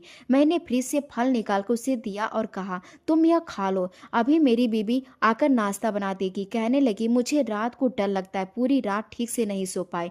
मैं उसकी शक्ल देखने लगा कि अब मैं इसका क्या हल करूं। बड़ी मुश्किल से मैंने नौकरानी को 2-3 दिन रुकने के लिए कहा था, तो वह नहीं मान रही थी। अब तो बिल्कुल भी नहीं मानेगी। वह कहने लगी, मैं आके कमरे में नहीं सो सकती। मैंने कहा, मतलब? तो कहने लगी, तो मेरा मतलब है आके कमरे में क्या? मैं मेरे कमरे में भी नहीं सो सकती, मैं सोफे पर सो जाऊंगी। मैंने कहा, ऐसे तो अच्छा नहीं लगेगा, तुम सोए सोओगी और मेरी पत्नी मेरे साथ बिस्तर पर सोएगी, शर्म आएगी। मैंने उसे अपनी मजबूरी बताई और उसके पास बैठ गया। वह कहने लगी, मैं कुछ नहीं देखूंगी, तुम्हारा जैसा मन हो वैसे रहो। मैंने कहा, यह बात नहीं है। कहने लगी, सेठ मान जाइए ना, सच में मुझे अकेले में डर लगता है। उसकी बात सुनकर मैं सोच में पड़ गया। और दिव्या कमरे से बाहर आई और नाश्ता बनाने लगी। नाश्ता हमने मिलकर ही किया। फिर मैंने उसे दवाई दी और अपने ऑफिस चला गया। मेरे काम का काफ़ी हिस्सा पुणे में ही था, दूसरे शहर भी मुझे जाना पड़ता था, लेकिन फिलहाल मैं 3 महीने तक कहीं नहीं जाना था। रात को जब मैं वापस आया तो दिव्या ने बड़े मजे की खीर बनाई थी। खीर देखकर तो गुलाबो भी बहुत खुश हुई थी। कहने लगी, वाह सेठ, आपकी बीबी ने तो बड़े मजे की खीर बनाई है। दिव्या मुस्कुरा पड़ी। कहने लगी, तुम मुझे दीदी कह सकती हो, मैं तुम्हें उम्र में बड़ी हूँ। वह कहने लगी, ऐसा तो मैंने कभी किसी को नहीं कहा। तो अब दिव्या कहने लगी, अब कह दो। कहने लगी, ठीक है दीदी। फिर गुलाबो कहने लगी, दीदी रात को मैं आपके कमरे में सो जाऊं? दिव्या यह सुनकर मुझे देखने लगी। मैं नजरें बदल गया। मैं तो गुलाबो कहने लगी, सोफे पर सो जाऊंगी, मुझे अकेले में डर लगता है। दिव्या कहने लगी, क्यों नहीं? उसने गुलाबो को तो मना नहीं किया, लेकिन मुझे बार बार देख रही थी। रात को गुलाबो हमसे पहले हमारे कमरे में सोफे पर आकर लेट गई। मुझे लगा शायद उसे सच में डर लगता है, लेकिन ऐसा नहीं था। एक तो उसके कमरे में आने से दिव्या मेरे बाजू पर सिर रखकर नहीं सो सकती थी, और ना वह मेरे करीब आ सकती थी, और हम खुलकर बातें भी नहीं कर सकते थे। अबे गुलाबों को सोफे पर सोते हुए करीब 1 हफ्ता ही हुआ था, जब मुझे एक बार ऐसा महसूस हुआ कि मेरे दाएं बाजू पर कोई लेटा है। हालांकि मेरे बाएं बाजू की तरफ दिव्या सो रही थी, और जब से गुलाबो कमरे में सोने लगी लगी तो वह मेरे बाजू पर नहीं लेटती थी। मैंने सोचा शायद आधी रात है इसलिए वह मेरे पास आ गई है। मैंने कंफर्ट खींचा, उसे अपने साथ लगा लिया। मैंने कहा, चैन नहीं था तुम्हें? गुलाबों के सोने का इंतजार कर रही थी। वह मेरे बेहद करीब आ गई, कहने लगी, सीट, मैं गुलाबो हूँ। मुझे वहाँ सोफे पर ठंड लग रही थी लेकिन अब ठीक है। मैं जो उसे अपने साथ दिव्या समझकर लगाया था एक झटके से पीछे हटा। शुक्र है दिव्या की आंखें नहीं खुली। मेरे यूं पीछे हटने पर वह फिर से मेरे पास आने लगी। मैंने कहा, यह तुम क्या कर रही हो? पागल तो नहीं हो गई हो? यह बात मैंने धीरे से कही थी। कहने लगी, क्यों? मैं तुम्हारे साथ नहीं सो सकती? पत्नी तो मैं भी हूँ। बेशक ना मैंने के लिए हूँ, लेकिन पत्नी तो पत्नी होती है ना। मैंने कहा, चुपचाप बिना कोई शोर किए जाकर सोफे पर सो जाओ। कहने लगी, अगर तुमने ज़्यादा मीन ने किया तो सिर तो मैं शोर मचा दूंगी। तुम्हारी पत्नी उठ जाएगी, मैं कहूँगी कि तुम मुझे यहाँ लाए हो। अजीब गले पड़ गई है ये लड़की। फिर बड़े आराम से मेरे बगल में सो गई। मेरे अंदर से जान निकल गई थी। अगर दिव्या की आंखें खुल गई तो एक तमाशा सा अलग हो जाएगा। 2 घंटे वह मेरे बाजू पर लेट बेखबर सोती रही और मैं उल्लू की तरह जागता रहा। जैसे सुबह की रोशनी कमरे में फैली तो मैंने धीरे से उसे जगाया। मैंने कहा, भगवान का वास्ता है सोफे पर जाकर सो जा, क्यों मेरी जान मुश्किल में डाल रही हो? तो वह कहने लगी, अच्छा सेठ, इससे पहले कि वह मेरे पास से उठकर जाती और मेरा हाथ पकड़कर कहने लगी, सुकून भरी नींद देने के लिए बहुत बहुत शुक्रिया। फिर मुस्कुराने लगी। उसके चेहरे पर पड़ने वाले डिंपल देखकर मेरा दिल धड़कने लगा। वह उठकर जा चुकी थी। सुबह गुलाबो बहुत खुश थी। दिव्या कहने लगी, अब तो तुम्हें डर नहीं लगता रात को? कहने लगी, नहीं दीदी, अब नहीं लगता। रात को तो अपुन को बहुत मस्त नींद आई है।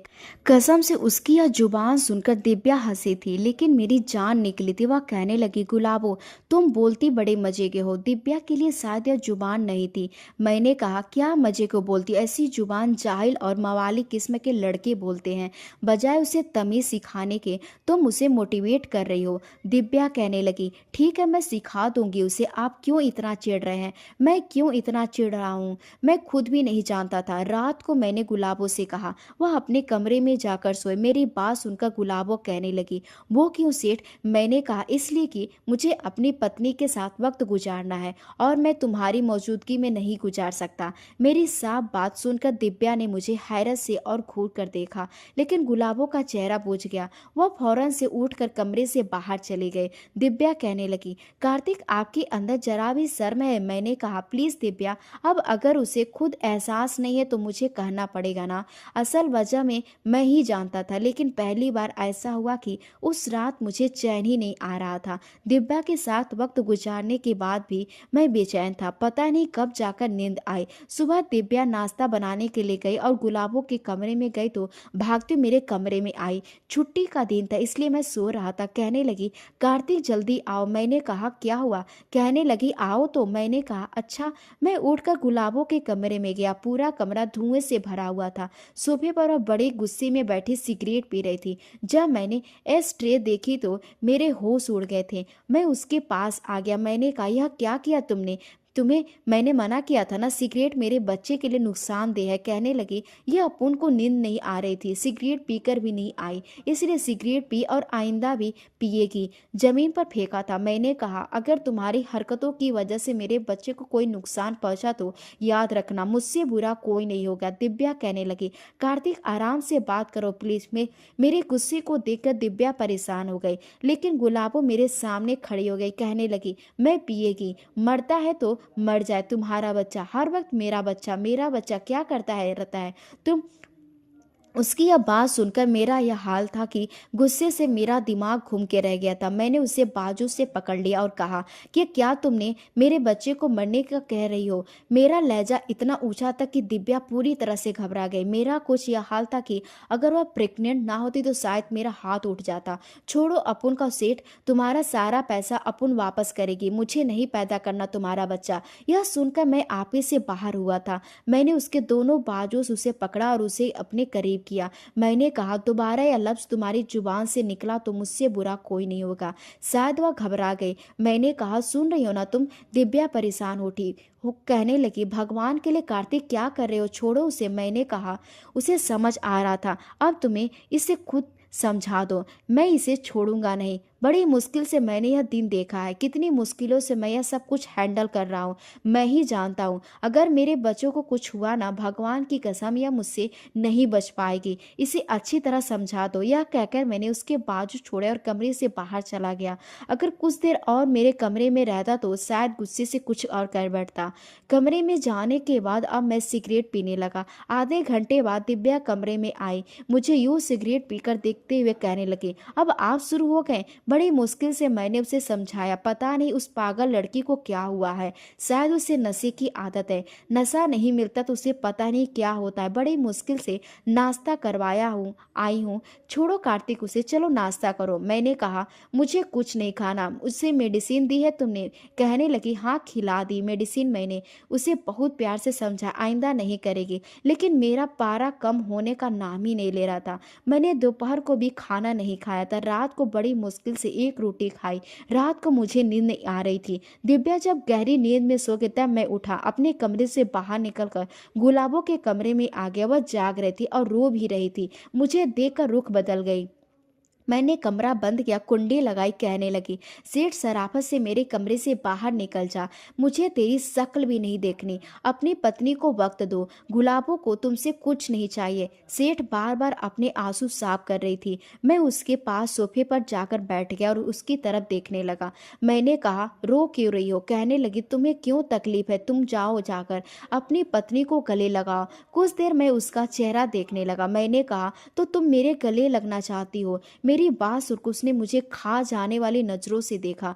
गुलाबो कहने लगी, गुलाबो इतनी भी गिरी पड़ी नहीं है। उस दिन गलती हो गई थी अपन से, जो खुद को तुम्हारी बीवी समझकर तेरे पास आ गई। मुझे लगा तू अपन से भी अपनी बीवी जैसी मोहब्बत करेगा, लेकिन नहीं। बार बार अपने आंसू साफ कर रही थी। तू तो आम मर्द निकला रे। आम सा गुलाबो ऐसी नहीं है, सेठ रहेगी, लेकिन अकेली अपने कमरे में। यह कहकर उसने अपने सामने रखे टेबल से सिगरेट उठाया। मैंने उसे सिगरेट छीन लिया। मैंने कहा, यह नहीं पिएगी तू? कहने लगी, एक तो जरूर पीऊंगी। कार्तिक देख, मेरा मगज बहुत गर्म है, मेरे साथ ज़्यादा एट चवाल न कर। अपुन भाग जाएगी और तेरे साथ तेरा बच्चा भी नहीं देगी। मैंने कहा, आई एम सॉरी। मेरी बात सुनकर उसने रुख बदल लिया। मैंने कहा, मैं गुस्से में ज़्यादा बोल गया था, आई एम सॉरी। मेरे यूँ माफ़ी मांगने पर कहने लगी, मैं तेरे को माफ़ नहीं करेगी, तेरा सारा पैसा तुझे वापस करेगी। तुझे लगता है अपन पैसों के लिए सब कुछ करता है?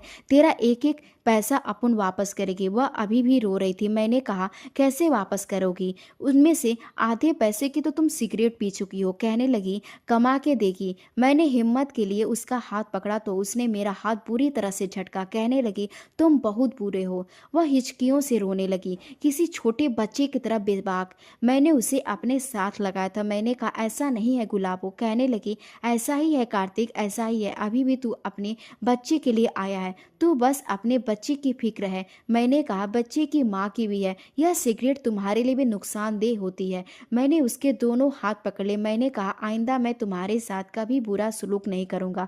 बताओ मुझे क्या चाहती हो तुम? मैंने बड़े प्यार से पूछा तो वह कहने लगी, कुछ नहीं। वह नजरें चुरा ली थी। मैंने उसका चेहरा ऊपर किया और मैंने कहा, गुलाबो बताओ मुझे क्या चाहती हो तुम? कहने लगी, बस थोड़ा सा प्यार। अजीब सी फरमाइश थी उसने। मैंने कहा, मैं समझा नहीं। कहने लगी, अपन इस रिश्ते को जीना चाहता है, बस चंद महीने के लिए। पता नहीं उसकी आंखों में ऐसा क्या था कि मैं समझ नहीं पा रहा था। वह कहने लगी, क्या मैं तुम्हारे कंधे पर शक रख ले?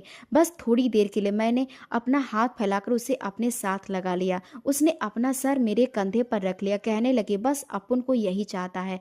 मैंने कहा, वादा करो सिगरेट नहीं पिएगी। कहने लगी, अपन यह वादा नहीं कर सकती। कार्तिक को जो पूरा न कर सके। उसने अपनी आंखें बंद कर रखी थी और मैं उसका सर सहलाने लगा। कहने लगा, मेरी खातिर भी नहीं? तो उसने मेरी बात पर अपनी आंखें खोलकर मेरी तरफ देखा।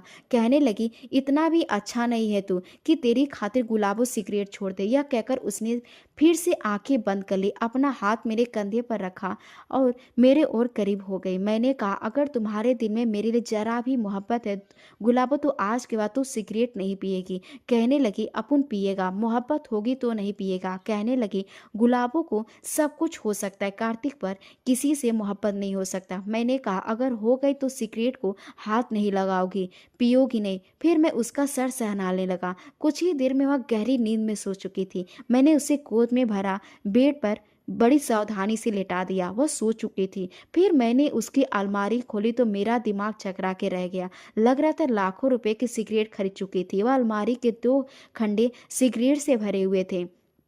मैंने एक चादर निकाली, जमीन पर बिछाई, सारी सिगरेट की डिब्बियां उसमें डाली और फिर सब कुछ उठाकर कमरे से बाहर ले गया।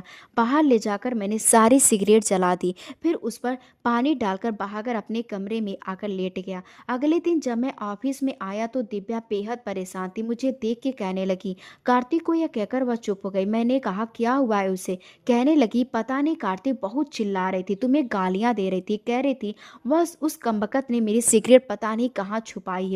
मेरा बदन टूट रहा है, मुझे सिगरेट चाहिए। मैंने कहा, अब कहाँ है वह? तो वह दिव्या कहने लगी, मैंने उसे कमरे में बंद कर दिया। यह किचन का हश्र देखो, सारे बर्तन तोड़ दिए हैं। किचन में वाकई कांच के बर्तन टूटे पड़े थे। मैंने कहा, तुम्हें तो कहीं चोट नहीं आई? कहने लगी, नहीं मैं ठीक हूँ, लेकिन वह ठीक नहीं है। कार्तिक, मेरे ख्याल से तुम्हें उसे किसी अच्छे डॉक्टर को दिखाना चाहिए। किसी ना किसी तरह उसके नशे की आदत को खत्म करना चाहिए। मैंने गहरी सांस ली। फिर मैंने कहा, उसने कुछ खाया है? दिव्या कहने लगी, एक निवाला तक नहीं लिया। मैंने कहा, अच्छा खाना दो मुझे। उससे मुझे एक प्लेट में खाना डाल कर दिया। मैं खाना लेकर गुलाबों के कमरे में चला गया। कमरे की हर चीज तहस नहस थी। शीशे के गुलदान जमीन पर टूटे पड़े थे। वह जमीन के कोने पर बैठी रो रही थी। मुझे देखकर कहने लगी, कार्तिक मेरी सिगरेट कहाँ है? मैंने चुपचाप खाने की प्लेट बेड पर रखी। फिर सारे कांच अपने जूतों से पीछे करने लगा। सारे कांच मैंने एक तरफ कर दिए। फिर मैंने बड़े ध्यान से उसे देखा, जिसकी रंगत उस वक्त पीली पड़ चुकी थी। मैंने उसके पास आकर कहा। वह बार बार कभी अपने बाजू निचोड़ रही थी, कभी कंधे दबा रही थी। उसके चेहरे पर एक तकलीफ साफ थी। मैं उसके पास आकर जमीन पर घुटनों के बल बैठ गया। मैंने कहा, सिगरेट चाहिए तुम्हें? वह रो रही थी। कहने लगी, हाँ कार्तिक, सिगरेट चाहिए, मेरा बदन टूट रहा है। मैंने कहा, उठो यहाँ से। यह उठकर खड़ी हो गई। मैं उसे बेड पर ले आया। फिर उसे बेड पर बैठाकर अपने हाथ से निवाला बनाकर उसके मुंह के करीब लाया। मैंने कहा, सिगरेट पीनी है तो पहले खाना खाओ। तुम खाना खाओगी तो मैं तुम्हें सिगरेट दूंगा। वह कहने लगी, तू सच कह रहा है कार्तिक? तू सिगरेट देगा मेरे को? मैंने कहा, हाँ दूंगा। उसने खाना खाया। फिर कहने लगी, ला मुझे जो दवाई देनी है दे दे, अपना अपन खाना खा लेगी, उसके बाद 2 सिगरेट पिएगा। मैं उसे दवाई खिलाई। फिर कमरे से बाहर निकल गया। झाड़ू लेकर कमरे में गया तो पूरा कमरा साफ किया। वह मुझे ही देख रही थी। मैंने सारे कांच उठाए, बाहर ले जाकर फेंका। कमरे में अब ऐसा कुछ नहीं था जिसे वह तोड़ दी। फिर मैं अपने कमरे में आ गया। गुलाबों का कमरा मैंने लॉक कर दिया। दिव्या कहने लगी, आपने उसके सिगरेट कहाँ फेंके हैं कार्तिक? मैंने कहा, जहाँ फेंकने थे फेंक दिए, तुम खाना लेकर जाओ। वह खाना लेकर आई तो खाना मैंने दिया। दिव्या के साथ ही खाया था। फिर मैंने बात शुरू की। मैंने कहा, कल मैं उसे किसी अच्छे डॉक्टर के पास लेकर जाता हूँ। इस तरह से तो यह अपने साथ साथ हमारे बच्चे को भी नुकसान पहुँचाएगी। दिव्या कहने लगी, मुझे भी यही फिक्र है। मैंने कहा, दिव्या अगर तुम इजाज़त दो तो मैं गुलाबों के पास चला जाऊं। उसे नशे की तलब होगी तो फिर वह फिर से तोड़ फोड़ की कोशिश करेगी। और अब कमरे में तोड़ने की कुछ कुछ बचा ही नहीं है, तो वह कहीं खुद को मारना न शुरू कर दे। अगर उसने खुद को नुकसान पहुंचा तो शुरू कर दिया तो फिर बच्चे को भी नुकसान पहुंचा देगी। मेरी बात सुनकर वह चुप हो गई। फिर कहने लगी, कार्तिक आप बच्चे के लिए सब कुछ कर रहे हैं ना? वह मुझे बड़ी चिंता की नज़रों से देख रही थी। मैंने कहा, हाँ जाहिर, और उसके लिए कुछ करूंगा। तो कहने लगी, ठीक है। यह कड़वा घूंट भी पी लेती। उसका चेहरा बुझ गया था। मैंने कहा, बस चंद महीने की बात है। तो उसने इस बात में भी सिर हिलाया। मैंने गहरी सांस ली, गुलाबों के कमरे में आ गया। वह मेरी ही राह देख रही थी। कहने लगी, कार्तिक सिगरेट दे। मैंने कहा, नहीं है मेरे पास, मैंने कल रात सब जला दिए थे। मेरी बात सुनकर बेहद परेशान हो गई। मेरे पास है, मेरा गिरबान पकड़ लिया। फिर कहने लगी, मुझे मौत नहीं चाहिए। तुझे पता है कितनी महंगाई आई है? मेरे सारे पैसे उस पर लग गए थे। मैंने कहा, पैसे मैं तुम्हें दे दूंगा लेकिन सिगरेट नहीं पीने दूंगा। अब क्यों नहीं पीने देगा? तूने तो कहा था कि खाना खाओगी और तो सिगरेट दूंगा, फिर अब मुझे क्यों नहीं देता? मुझे सिगरेट चाहिए, मेरा बदन टूट रहा है। मैंने कहा, ना तो मेरे पास इस वक्त सिगरेट है और ना ही तुझे इस जहर पीने दूंगा। वह कहने लगी, इससे अच्छा था मैं तुझसे शादी ही ना करती, तेरे बच्चे को ना पैदा करती। मैं नहीं रह सकती नशे के बगैर। तुझे इतनी बात समझ में नहीं आती? मैं जानती हूँ कि तू इस सब क्यों कर रहा है, अपने बच्चे के लिए कर रहा है। मैंने कहा, तुम्हारी परेशानी बस यह है कि तुमने मर्द का सिर्फ एक रूप देखा, हैवानियत का, बर्बरता का, और उसी ने तुम्हें नशे के लिए मजबूर कर दिया है। मर्द की हैवानियत बर्दाश्त करने के लिए तुमने खुद को नशे की आदी बना दिया, ताकि वह तुम्हारे वजूद को खत्म करता रहे और तुम्हें फर्क भी ना पड़े। मेरी बात सुनकर कहने लगी, तो और क्या करता साहब, करना पड़ता है। हर औरत खुशी से यह काम नहीं करती, हम भी नहीं करना चाहती थी। मर्द का घिनौना रूप अपुन ने होश संभालने देखा था, और वह था अपुन का बाप जो जारू था, नशा करता था, मेरी माँ को बहुत मारता था। वह कहता था पैसे ला कर दे, तो वह लोगों के घरों में काम करके मेरा पेट पालती थी। लेकिन एक बार मेरे बाप ने मेरी माँ को इतना मारा कि वो मर गई। हम बहुत रोए थे साहब। उस वक्त हम बस 11 साल के थे, लेकिन बाप ने हमें घर के काम पर लगा दिया ताकि हम कमाएं और खाएं। जिस घर में मैं काम करती थी उसका पति अच्छा नहीं था। वह कभी मेरा हाथ पकड़ लेता, कभी कमर पर हाथ लगा लेता। मुझे उसका छूना अच्छा नहीं लगता। मैं उसे पीछे धक्का देती तो मेरा मुंह पकड़ लेता और दबोच देता। कहता, मुँह से आवाज़ मत निकालना। तुझे पता है पहली बार मेरी इज्जत 13 साल की उम्र में बर्बाद हुई। यह कहते हुए वह रोने लगी, बार बार खुद पर काबू पा रही थी। उस घिनौने शख्स ने मुझे बर्बाद करके मेरे मुंह पर पैसे फेंक दिए। कहने लगा, अपना मुंह बंद रखना साहब। तुझे पता है जब मैं घर गए अपने बाप को यह बताया तो मुझे लगा था मेरा बाप उस शख्स का मुंह तोड़ देगा, उसे मारेगा। लेकिन मेरे बाप ने मुझसे पैसे छीनने कहने लगा, उस काम में तो अच्छा पैसा मिल जाता है। और फिर उसने मेरी इज्जत का सौदा करना शुरू कर दिया। कभी कभी तो अपुन को लगता है कि मर जाए तो आसान नहीं होता सेठ। ऐसा इसलिए अपुन ने बाप की सिगरेट पीनी शुरू कर दी। 15 साल की उम्र से पी रहा हूँ सेठ, इसलिए यह जहर नहीं छोड़नी। मुझे बस सिगरेट दे दो। उसकी बातें सुनकर मुझे उस पर बहुत तरस आ रहा था। मैं उसे बेड पर ले गया। मैं उसे बेड पर बैठाया। मैंने कहा, कल मैं तुम्हें डॉक्टर के पास लेकर जाऊंगा, तुम्हारा इलाज भी कराऊंगा, ठीक हो जाओगी तुम। मेरी बात सुनकर कहने लगी, क्या करोगे मुझे ठीक करके? बच्चा पैदा करोगे या फिर मुझे छोड़ दोगे? अपुन को उसी दलदल में वापस जाना है।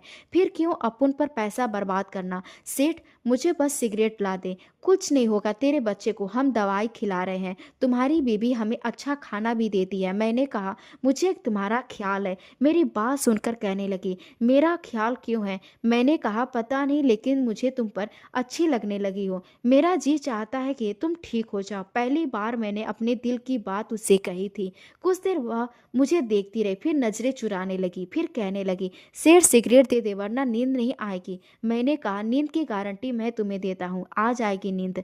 सिगरेट ना पीने का वादा तुम कर लो। यह कहकर मैंने उसे बेड पर लेटा दिया, लैंप भी बंद किया, उसके बराबर में लेट गया। मैंने कहा, एक बात पूछूं तुमसे? कहने लगी, क्या? मैंने कहा, तुम मुझसे मोहब्बत करने लगी हो ना? यह वह सवाल था जो मुझे कब से परेशान कर रहा था। कहने लगी, हाँ करती है, क्योंकि तुमने मेरे साथ वैसा सलूक नहीं किया जैसा बाकी के मर्द करते हैं। तुम मेरे पास आते तो वो डर नहीं लगता, किसी घिन का एहसास नहीं होता, बल्कि अच्छा लगता है। उस दिन अपुन को बड़े सुकून की नींद आई थी जिस दिन तेरे बाजू पर सर रख के सोई थी। सेठ, तेरी पत्नी बहुत खुशनसीब है।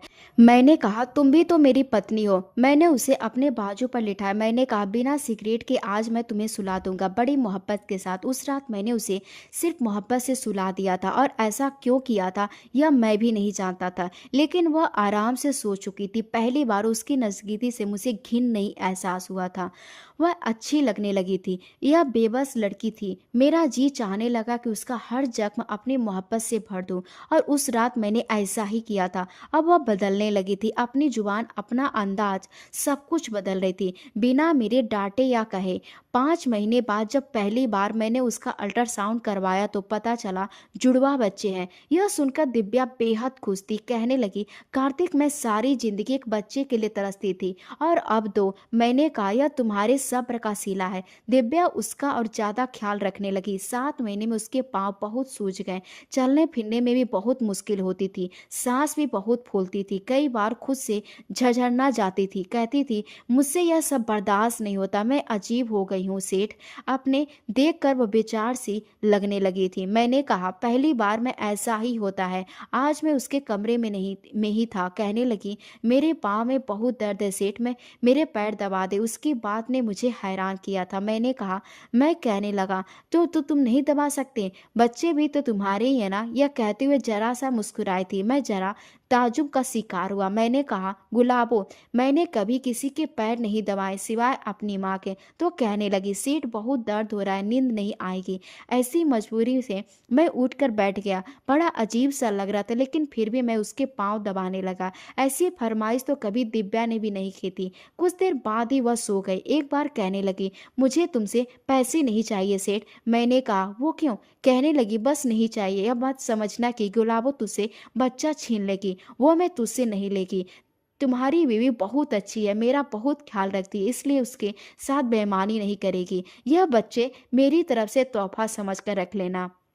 मैंने कहा, यह बच्चे बहुत अनमोल है गुलाबो। यह पैसे मैं बच्चों के लिए तुम्हें नहीं दे रहा, बल्कि अपनी खुशी से दूंगा। तुम अपना घर खरीद लेना, मैं हर महीने तुम्हें खर्चा भेज दूंगा। फिर तुम्हें यह काम नहीं करना पड़ेगा। मेरी बात सुनकर कहने लगी, काश हर मर्द तेरे जैसा हो जाए सेठ, तो शायद हम जैसी लड़कियों की जिंदगी आसान हो जाए। मैंने कहा, मैं भी बहुत अच्छा नहीं हूँ। कहने लगी, यह तुम मेरे दिल से पूछ सेठ, तू कितने अच्छे हो। तुझे पता है, मैं जानती नहीं थी मोहब्बत क्या होती है, लेकिन तुमने मुझे इस जज्बे का एहसास दिलाया। मेरे दिल में तुम्हारी मोहब्बत हमेशा रहेगी। फिर कहने लगी, बच्चे होने के बाद मुझे तलाक दे देना सेठ, फिर मैं चली जाऊंगी। उसकी बात सुनकर मेरे दिल को झटका सा लगा, लेकिन यह एक तलाक हकीकत थी। मैंने उसे अपने अंदर समेट लिया। मैंने कहा, जाने की बात मत करो प्लीज, मैं दिव्या को समझा लूंगा, उसके मिन्नत कर लूंगा, वह इनकार नहीं करेगी। मेरी बात सुनकर कहने लगी, नहीं सेठ, मैं तेरे साथ नहीं रहूंगी।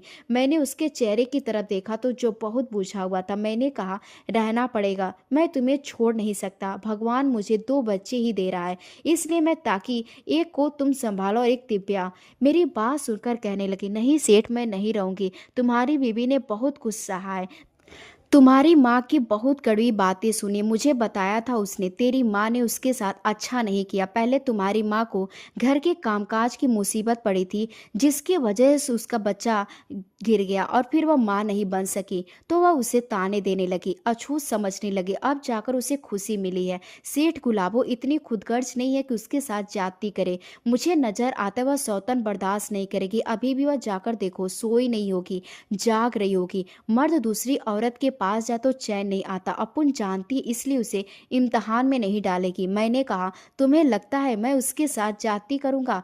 वो कहने लगी, औरत का सब्र मत अजमाना सेठ, जो मुंह से कुछ नहीं कहती, उसकी आंखें उसके दर्द की दास्तान सुनाती है। मैं चली जाऊंगी वापस, कभी लौट कर नहीं आऊंगी। आवाज उसकी भी नम थी। बातें करते वह सो चुकी थी, लेकिन मैं नहीं सो पाया। मैं कुछ देर तक उसका चेहरा देखता रहा, उसकी जिंदगी के बारे में सोचता रहा। मेरा दिल अब बदल चुका था। जितनी तकलीफें और मुश्किलें गुलाबों ने सही थी, जी चाहता था उसकी अगली जिंदगी में उतनी ही खुशियां भर दूं। लेकिन फिर दिव्या का ख्याल आने लगता था। सालों साल उसने अपने लफ्ज सीकर मेरी माँ की हर बात को अपने दिल पर सहा था। डिप्रेशन और नींद की दवाइयाँ खाने लगी थी। अभी भी वह जाग रही थी, यह बात सच है। मैंने गहरी सांस ली और उठकर अपने कमरे में आया। वह जाग रही थी। मुझे देखकर कहने लगी, सोए नहीं आप?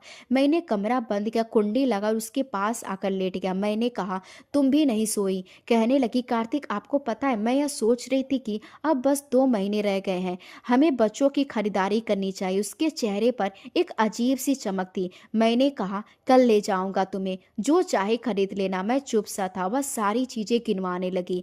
मैं गुलाबों के बारे में सोच रहा था। बाद में क्या करेगी वह? क्या उसे गंदे दंदल में ढकेल दूं, जहां दिन रात वो मर्द की हैवानियत देखती थी? क्या उसे ऐसी औरत डिजर्व करती है जो हमें अपने वजूद की औलाद पैदा करके दे? मेरी बात सुनकर दिव्या कहने लगी, मुझे इसी बात का डर था कार्तिक। मैंने दिव्या की तरफ देखा। मैंने कहा, तुम्हारी मर्जी के बगैर मैं कोई फैसला नहीं करूंगा, लेकिन खुद को एक बार उसकी जगह पर रखकर सोचो। मेरी बात को बजाय समझने के लिए वह रोने लगी। कहने लगी, कार्तिक, कब तक मुझसे इम्तहान लेते रहोगे? मैं यह इम्तहान नहीं दे सकती। मैंने कहा, मैं नहीं डाल रहा तुम्हें किसी इम्तहान में, प्लीज रोना बंद करो। लेकिन वह चुप ही नहीं हो रही थी। मैंने कहा, कम ऑन, मैंने सिर्फ एक बात कही है, तुम रोना बंद करो। कहने लगी, आपने बात नहीं की, आप मुझे अपना फैसला सुना रहे हैं। कार्तिक, आपको समझ क्यों नहीं आता? मैं यह सब कितने दिनों से बर्दाश्त कर रही हूँ। मैं जानती हूँ आज आपको गुलाबों की सिगरेट की फिक्र थी कि यह उसके लिए नुकसानदेह है, क्या मेरे डिप्रेशन और नींद की हाई डोज मेरे लिए फ़ायदेमंद है, जो मैं रोज़ लेती हूँ? भगवान के लिए मुझे और आज़माइए मत डालें। यह रोते हुए कह रही थी। तुम मत खाया करो ना यह दवा, क्यों अपने साथ जुल्म कर रही हो? यहाँ ना माँ है और ना उसके ताने। कहने लगी, आप उसके बारे में और उसके कमरे में मत जाया करें। मैंने कहा, ठीक है, नहीं जाऊँगा। वक्त कुछ आगे बढ़ा। गुलाबो ऑपरेशन थिएटर में थी और ऑपरेशन थिएटर के बाद मैं दिव्या परेशान खड़े थे। हम दोनों की ही जान पर बनी आई थी। एक एक लम्हा हम दोनों पर भारी गुजर रहा था कि जब ऑपरेशन थिएटर का दरवाज़ा खुला, मैं और दिव्या दोनों ही बेचैनी से दरवाजे के पास आए। जब नर्स ने दो नन्हे नन्हे मुन्ने बच्चे हमारी गोद में डाल दिए, एक बेटा था एक बेटी। मैंने बेसकता से पूछा, मेरी बीवी तो ठीक है ना? वह कहने लगी, हाँ हाँ ठीक है। फिर कुछ ही देर में उसे रूम में शिफ्ट कर दिया। मैंने राहत की सांस ली। दिव्या बच्चे को लेकर देखकर रोने लगी, उन्हें चूम रही थी, सीने से लगा रही थी। मैंने अपने बच्चों को गोद में लिया। कुछ ही देर में गुलाबों को कमरे में शिफ्ट कर दिया। अजीब बात है थी कि उसने बच्चों को देखा तक नहीं, बस आंखें बंद कर लेटी रही। मैं उसके पास है, उसका हाल चाल भी पूछी। वह अब बस जरा सा मुस्कुराई, कहने लगी, मैं ठीक हूँ। 3 दिन उसे हॉस्पिटल में ही रहना था। दिव्या ने उसे और बच्चों को संभाला। घर आने के बाद दोनों बच्चे दिव्या के पास ही थे। मैं चाहता था कि अब दिव्या को और बच्चों को नासिक छोड़ दूं, क्योंकि माँ जी से अब सब्र नहीं हो रहा था। मैंने गुलाबों से कहा कि मैं दिव्या को छोड़कर चंद दिनों में लौट आऊंगा। वह कहने लगी, कार्तिक मुझे आज़ाद कर दे जाना। मैंने कहा, मैं आकर बात करूंगा तुमसे। कहने लगी, नहीं, मुझे अभी फैसला चाहिए। मैंने कहा, मैं समझा दूंगा दिव्या को। कहने लगी, लेकिन मुझे बटा हुआ इंसान नहीं चाहिए। मैं अपने गांव में घर खरीद लूंगी, सिलाई सेंटर बनाऊंगी और उन औरतों को काम सिखाऊंगी जो मजबूरन अपनी इज्जत बेचकर रोटी कमाती हैं। कोशिश करूंगी कि कोई और गुलाबो ना बने। और हाँ, अगर गुलाबों को तेरे जैसा कोई मिल गया तो शादी भी जरूर करूंगी और बच्चे भी पैदा करूंगी। लेकिन अभी मैं यहाँ नहीं रह सकती। तू हमें पैसा दे दे और तलाक दे दे। मैंने उसकी ख्वाहिश पूरी कर दी, फिर पलटकर उसे नहीं देखा। लेकिन वह याद जरूर आती थी। दोनों बच्चे उसी के जैसे लगते थे। बेटे के गाल पर वैसा ही डिंपल पड़ता था और बेटी उसी की तरह खूबसूरत थी। मेरी माँ ने मेरे बच्चे की बहुत खुशियां मनाई। दिव्या दोनों बच्चों में घुल मिल गई, लेकिन खुश थी। मेरी जिंदगी में जरूर एक खालीपन सा आ गया था। अभी भी नहीं पता था कि ऐसा क्यों है।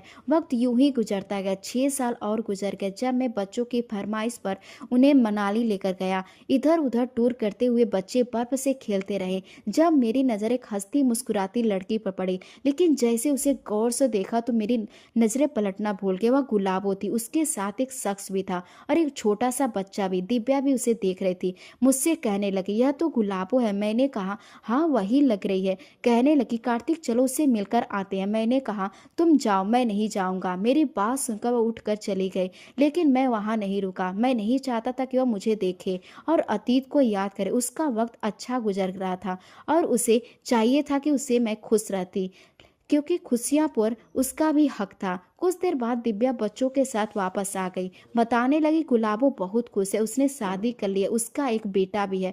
वह कह रही थी कि उसने सिलाई सेंटर खोल लिया है, फिर बुटीक का काम शुरू कर दिया और अब तो बहुत कामयाब हो चुकी है। अपनी जिंदगी में बहुत खुश है। कह रही थी कि कार्तिक को मेरा नमस्कार कहना। उसी की वजह से गुलाबो आज इज्जत की जिंदगी जी रही है।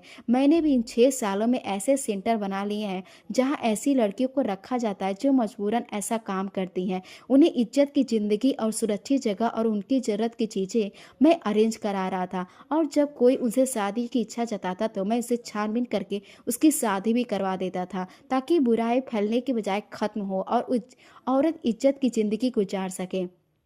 अगर सभी लोग इसी तरह के सेंटर चलाएं और ऐसा सेंटरों पर अपनी तरफ से कुछ डोनेशन दे तो इन सब में कमी आ सकती है और मजबूरन औरतें ऐसे कामों से अपनी जान भी छुड़ा सकती हैं। खैर, मनाली से लौटते वक्त गाड़ी में दिव्या मेरी तरफ देखती रही, फिर धीरे से कहने लगी, कार्तिक अगर तुम उस दिन गुलाबों से मिलने चले जाते तो अच्छा होता। मैंने उसकी तरफ देखा और मुस्कुराया। दिव्या, मुझे खुशी है कि गुलाबो अब खुश है। अगर मैं उसके सामने जाता तो शायद उसकी पुरानी तकलीफें ताज़ा हो जाती। मैंने उसे दर्द से निकाला है, वापस उसी में नहीं धकेलता। दिव्या ने मेरे हाथ पर हाथ रखा। तुमने सच में उसकी ज़िंदगी बदल दी। तुमने सिर्फ उसकी मदद नहीं की, बल्कि कई और गुलाबों जैसी लड़कियों की मदद कर रहे हो। बच्चे पीछे से हंसते हुए कुछ मांग रहे थे। मैंने शीशे से उसकी शरारत भरी शक्लें देखी और सोचा, यही तो मेरी असली कमाई है। घर लौटने के बाद मैंने फिर अपने एनजीओ के काम को और बढ़ा दिया। इस बार मैंने पुरुषों के लिए भी काउंसलिंग सेशन शुरू किए, ताकि वे समझ सके कि औरतों कोई खिलौना नहीं, इंसान है। मैंने गांव गांव जा करके लोगों से बात की, औरतों के हक के बारे में जताया। धीरे धीरे असर दिखने लगा। एक दिन गुलाबों का फोन आया। उसने कहा, सेठ, तुमसे एक बात कहनी है। अगर तुमने मुझे उस वक्त सहारा ना दिया हो तो शायद मैं जिंदा भी ना होती। तुमने मुझे जिंदगी जीना सिखाया। मैंने मुस्कुराते हुए कहा, गुलाबों, मैंने सिर्फ रास्ता दिखाया था, चलना तुम्हें ही पड़ा। तुम आज जिस मुकाम पर हो वह तुम्हारी हिम्मत की वजह से है। उसने हंसते हुए कहा, सेठ, मेरी जिंदगी की सबसे बड़ी जीत यही है कि अब मेरी बेटी और बेटा सब कभी गुलाबों जैसी तकलीफ में नहीं सहेंगे, और मैं उन्हें ऐसा माहौल दूंगी कि वह सिर्फ इज्जत और प्यार से समझे। उस दिन मुझे लगा कि मेरी मेहनत रंग लाई। यह कहानी से यही सीख मिलती है कि अगर समाज का एक भी इंसान किसी मजबूर लड़की का हाथ पकड़ ले, उसे गिरने से पहले संभाल ले, तो उसकी ज़िंदगी बदल सकती है। हर इंसान के पास मौका होता है किसी की ज़िंदगी में उजाला भरने का, बस हिम्मत और इरादा होना चाहिए। औरत सिर्फ सहने के लिए नहीं बनी है, उसे भी इज्जत, हक और खुशियों का पूरा हक होता है। हाँ तो दोस्तों, उम्मीद करती हूँ आपको हमारी कहानी पसंद आई होगी। कहानी पसंद आई है तो वीडियो को लाइक करें, चैनल पर नए हैं तो चैनल को सब्सक्राइब करें, और हाँ, नोटिफिकेशन बेल को ज़रूर दबाएं ताकि अगली अपडेट सबसे पहले आपको मिले। धन्यवाद।